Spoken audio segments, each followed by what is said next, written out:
Well, Donald Trump did it again. He is once again something that's so silly, no one buys it, but he's trying to deny his association with Project 2025. Now, this time around, we do have more resurfaced videos that just absolutely crush, demolish his lie on this front. But remember, regardless of if you think he's typing that thing out himself or if he just vaguely knows of it and likes the general stuff and is lying publicly, regardless, what we've seen in his rhetoric and promises for a second term aligns already. So we don't need his permission to accuse him of having a horrible second term plan. But Project 2025 is sort of a little bit more insight into what that would look like. He posted, this is the second time, so yes, this is not a repeat segment. I know nothing, he says this time, about Project 2025. I've not seen it, have no idea who's in charge of it, and unlike our very well-received Republican platform, had nothing to do with it. The radical left Democrats are having a field day, however, trying to hook me into whatever policies are stated or said. It's pure disinformation on their part, but now after all of these years, everyone knows where I stand on everything Donald J. Trump. So that's his denial. And we'll go through a few examples of why that's ridiculous. You have this from April of 2022. Our country is going to hell.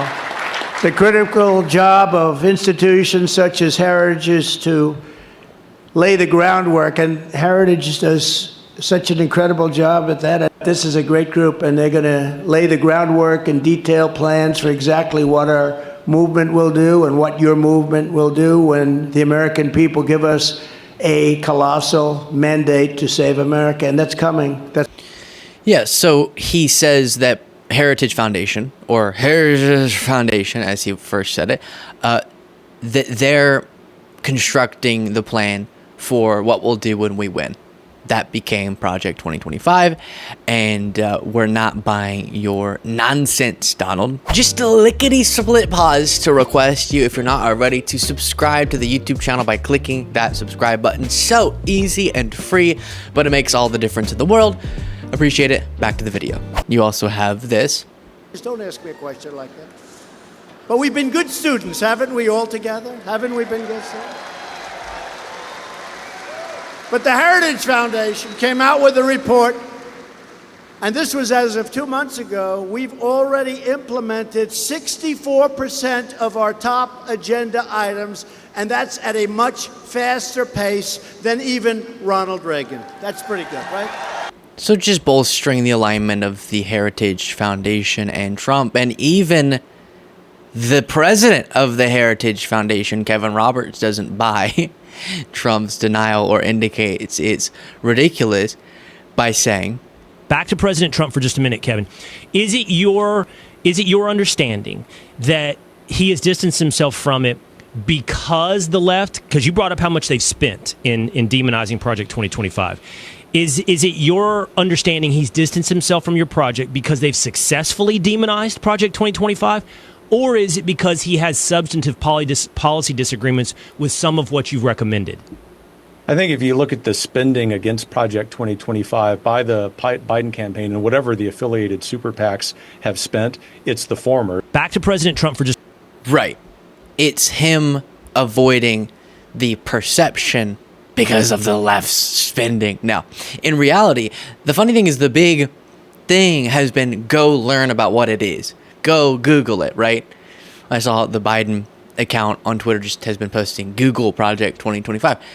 It's not really us construing it some type of way that freaks people out. It's what it promises to do.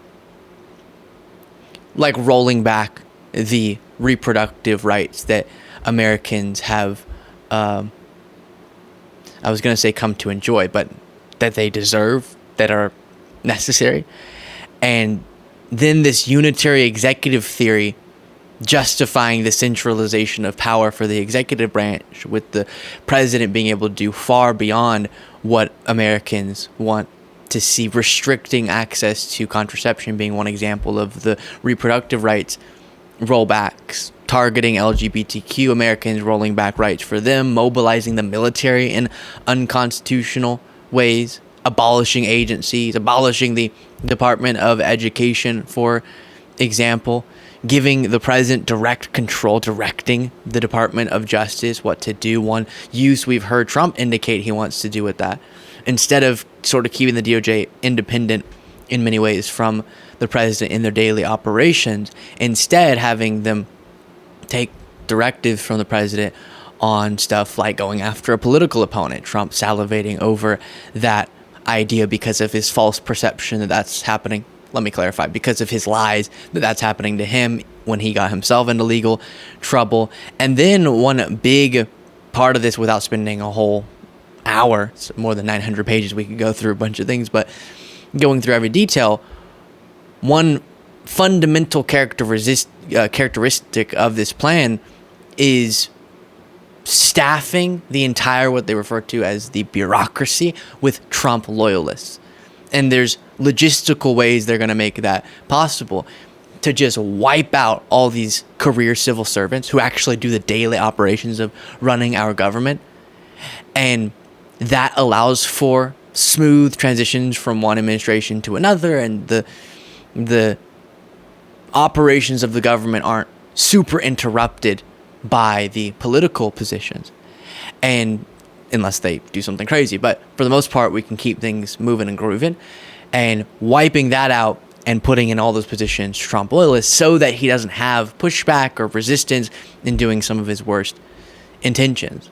An example that comes to mind is he was reported to have said a bunch of times, I want media outlets that he doesn't like to be targeted and individuals to be targeted. But first term, he didn't really have the logistical know-how to get that done.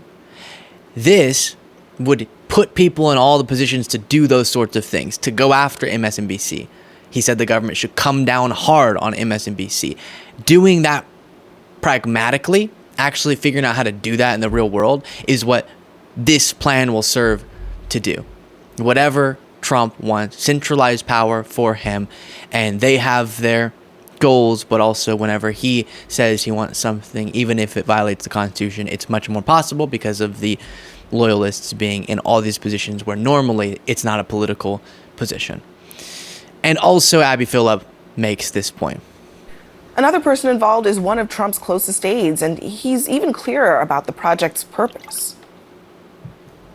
I work for the Heritage Foundation on their Project 2025, which is in charge of staffing the next... I'm sorry. I just feel the need to say this. I think it's due time. How do I word this properly? A strange choice. You can split screen it again. A strange choice in camera angles, we'll say. All right? Especially in this particular individual's situation. Staffing the next administration should Trump win. And he's hardly the only loyalist who's involved in this project. So are more than 30 former administration and campaign officials, including Stephen Miller, Ken Cuccinelli, Stephen Moore, Peter Navarro, and Ben Carson, all who Trump would have a hard time convincing us he doesn't actually know. A great patriot, a great negotiator for our country. He did a tremendous job. Steve Moore is so fantastic, and Steve, I want to thank you very much, because you've been there right from the beginning. And then it goes on with more examples. The point is, when he says, I don't know who's behind it, I don't know what's going on with that, it's just not believable.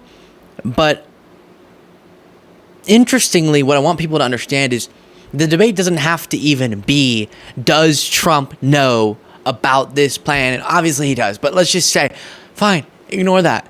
I don't care. The point is, the people he's going to choose to staff his administration are these people who have crafted this plan.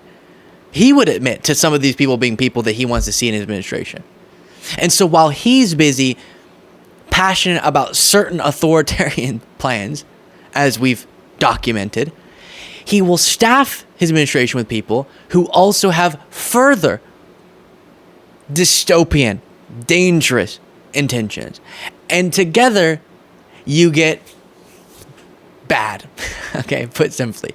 You get something that should be justification for us to prevent Trump from getting anywhere close to the White House. But again, the reason Trump keeps denying this is because he sees how unpopular it is. It's getting a lot of attention. People searching up and reading about Project 2025. Understanding the lack of popularity is motivating him to run away from some of his closest allies. The president of the Heritage Foundation, an ally of Trump, saying on Fox News, oh no, he's just doing this because it's been demonized so much, not because we actually have policy disagreements. And it's fascinating to see sort of what I've said to you all before, which is I believe in Americans in a general sense. And so I believe that if we informed everybody about the stakes of this election, we'd win. If we lose, it's because we didn't reach enough people and inform them on the facts. Not convince them with sexy language, but just inform them on the facts. And the fact that Trump would be so terrified by people just Googling his second-term governing plan is exactly proof of that point. Let me know what you thought of that in the comments. If you want to get an extra episode of the show daily, you can do so by clicking the join button below.